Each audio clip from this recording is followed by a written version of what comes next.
Peut-être que aujourd'hui, vous vous sentez complètement épuisé, à bout en tant que maman. Peut-être que vous avez essayé des choses et puis vous commencez à être fatigué. Vous avez juste envie d'avoir la paix. Vous ne supportez plus vos enfants. Pourtant, vous les avez aimés, mais là, aujourd'hui, vous ne les supportez plus. Et d'ailleurs, la vie a perdu son sens pour vous.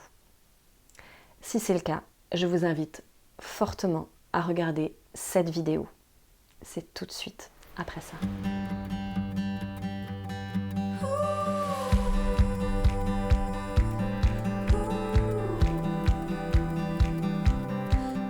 Bonjour et bienvenue sur la chaîne de Rêve Créé Transmet, la chaîne pour vous aider à nourrir et à cultiver votre âme d'enfant. Je me présente, Melissa Nittenberg, coach créative et fondatrice de Rêve Créé Transmet.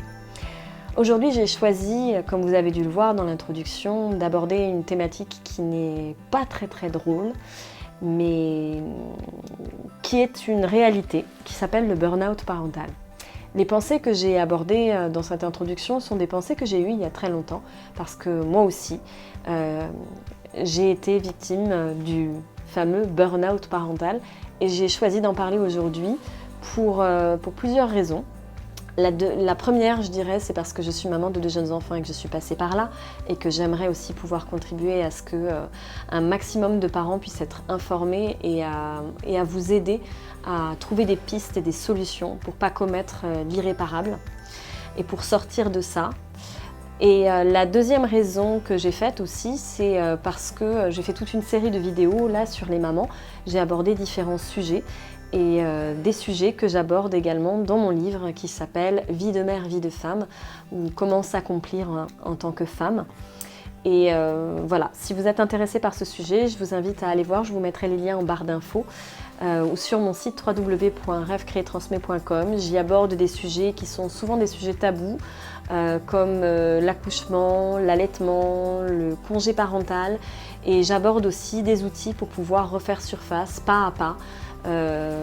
Plein d'outils de coaching, plein d'astuces, de pistes, de réflexion, des choses aussi en lien avec des outils comme des livres, des films à voir, des lieux où il faut vraiment aller pour pouvoir trouver de l'aide et pas rester comme ça tout seul avec son mal-être dans la parentalité. C'est vraiment très important.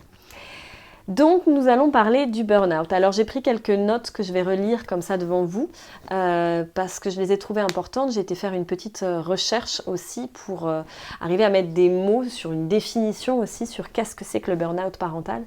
Alors j'ai trouvé ça vraiment chouette de voir que en fait moi la première fois que j'ai entendu ce mot-là c'était plutôt pour le travail. Et je me suis dit, c'est bizarre parce que finalement, on peut faire un burn-out, mais au niveau parental. Moi, je pensais que c'était juste réservé au travail.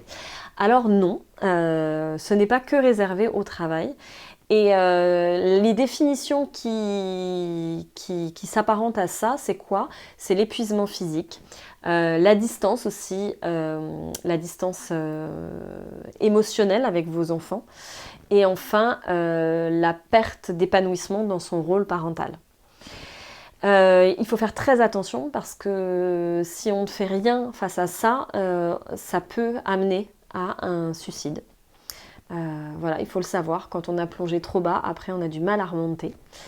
Donc, d'où ma vidéo pour parler aussi des petits signes et puis d'arriver à avoir des petites clés, des conseils à mettre en application.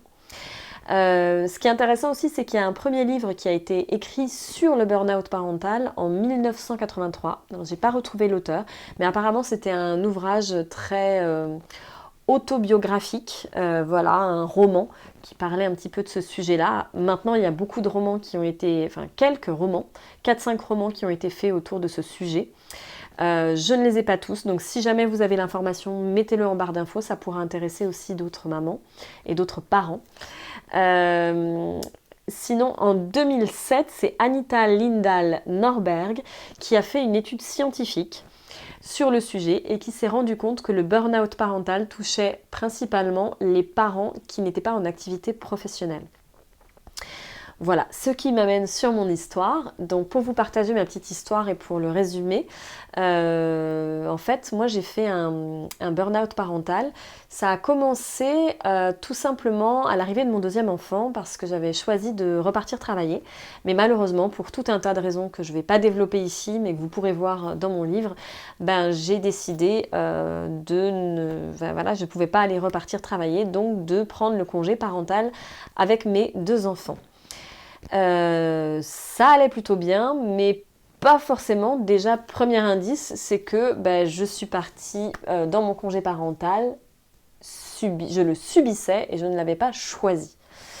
Donc ça, c'est un point très important pour la suite. Ensuite, ça a été un petit peu une descente, c'est-à-dire que mon moral a, au fur et à mesure, baissé, jusqu'au jour où j'ai commencé à dire à mon compagnon, là, je crois vraiment que ça ne va pas du tout. Et quand j'ai commencé, c'était la veille, je me rappelle, c'était la veille, j'ai dit à mon mari, là je crois que ça va pas du tout, puis lui de m'encourager, mais c'est pas grave, on va arriver, puis ça va arriver, voilà. Pour lui, il avait essayé de me rassurer, mais ça n'avait pas changé la situation, parce que voilà, j'étais arrivée à un point de non-retour. Et en fait, ça s'est passé tout simplement, j'étais dans le métro. J'avais décidé d'aller faire une sortie avec mes deux enfants, donc poussette d'un côté, et puis je sais plus si c'était porte-bébé de l'autre. Donc j'avais la poussette et j'avais le grand avec moi. Et à cette époque-là, mon aîné faisait des grosses crises de colère. Et là, il fait une crise de colère et moi, j'ai lu beaucoup de choses sur la parentalité bienveillante et j'ai voulu tout de suite mettre en application. Donc quand on dit qu'un enfant aussi s'exprime dans une colère ou tout ça, c'est important de le contenir pour le sécuriser. Mais moi, j'ai voulu le contenir et à ce moment-là, mon fils s'est débattu et m'a envoyé un coup dans la figure. Et là, je me suis effondrée. Ensuite, j'ai eu un moment de panique. J'étais tétanisée, je me suis mise à pleurer, j'arrivais pas bien à respirer et une autre maman est arrivée, m'a aidée, a pris la poussette, a pris mon petit dans la main, par la main et puis on est sorti du métro. Elle est restée avec moi un petit temps. Elle a occupé mon plus grand et j'ai pu appeler mon mari et lui dire bon là ça y est ça va vraiment pas. Il est vraiment temps que tu arrives maintenant. Tu quittes tout ce que tu fais et tu arrives maintenant. Donc voilà. Et puis ensuite, ensuite je suis allée voir un professionnel. Donc j'ai fait appel à deux professionnels, une psychologue qui m'a accompagnée sur une partie du chemin. Et puis aussi une autre chose qui m'a vraiment sauvée, c'était une technicienne d'intervention vie sociale et familiale qui est venue à mon domicile une fois par semaine pour me soulager aussi un petit peu.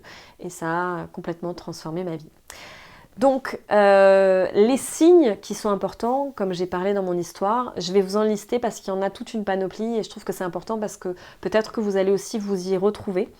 Vous sentir à bout, vous sentir dépassé, le sentiment aussi de perfection, être aussi beaucoup dans la perfection. Ce sont des gens aussi qui vont plus facilement pouvoir basculer dans le burn-out, avoir des troubles du sommeil, avoir des émotions qui montent, qui descendent, d'un coup ça va, puis après ça va vraiment pas, vous passez d'une émotion à une autre.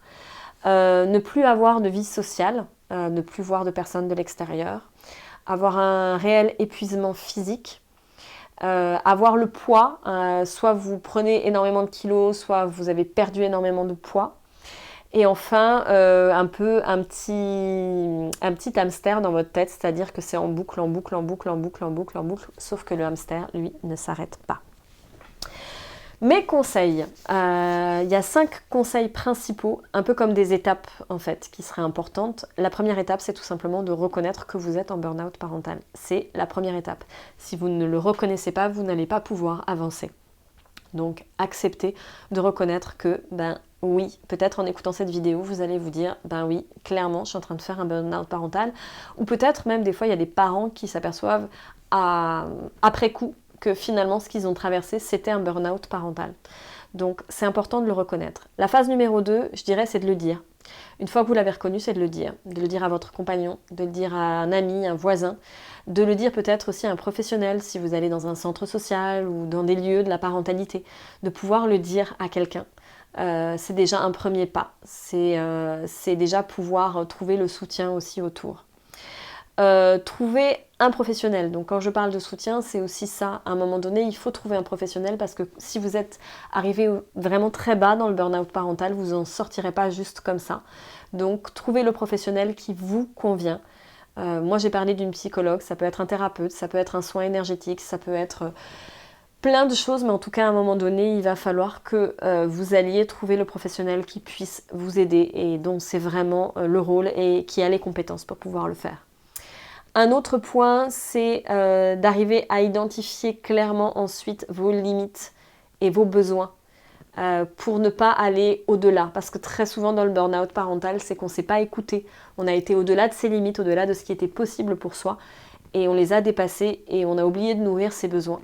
Donc ça, c'est un des outils que je partage dans le petit document dont je vous ai parlé. Il y a des ressources, il y a des choses pour pouvoir justement pallier. J'ai fait aussi d'autres vidéos que vous pourrez voir sur le sujet si ça vous intéresse, où je parle justement des émotions, des besoins, à quel point c'est important de les identifier. Et enfin, se ressourcer, autre point que j'aborde aussi dans des vidéos. Il y a des espaces de ressourcement, c'est important de les savoir parce que peut-être que vous avez plus besoin de nourrir votre corps, peut-être que c'est plus votre esprit, peut-être que c'est plus votre cœur aussi qui a besoin d'être nourri, peut-être que c'est des choses très physiques, vous avez besoin de quelqu'un qui prenne le relais. En tout cas, voilà, je vous invite à aller voir la vidéo Se ressourcer que j'ai fait sur le sujet. Voilà, ainsi s'achève cette vidéo. J'espère que cela vous aura aidé. Vraiment, pour moi, c'est très important. Mettez des petits pouces en l'air si c'est le cas, si ça a pu vous aider. Partagez-moi où vous en êtes. Peut-être que vous en êtes dans la phase que vous l'avez reconnu, mais que vous n'avez pas encore fait le pas de le dire. Qu'est-ce que vous avez pu repérer aussi peut-être comme symptômes. Voilà, n'hésitez pas de le mettre en barre de commentaires. Moi, ça me fera plaisir de vous lire et si ça peut aussi vous aider à un moment donné aussi à être vu là où vous en êtes. Si cette vidéo peut aider au moins une personne, une maman, ça serait vraiment pour moi magnifique. En tout cas, n'hésitez pas à la partager. Peut-être que vous avez des mamans autour de vous où vous voyez que vraiment elles sont en train de traverser un burn-out parental. Alors, n'hésitez pas à les partager. Voilà. Ainsi s'achève cette vidéo. Vous pouvez aller sur la page www.rêvecréetransmet.com pour télécharger aussi le petit guide des 4 étapes pour maman débordée, pour apprendre à se ressourcer. Et moi je vous dis à tout bientôt dans une prochaine vidéo sur ce thème. Une chose importante, you first, vous d'abord, parce que si vous ne prenez pas de soin de vous, personne ne le fera à votre place. Et c'est comme ça aussi que vous serez en mesure de prendre soin de vos enfants. Et enfin, n'oubliez pas de nourrir et de cultiver votre âme d'enfant. À très bientôt. Ciao.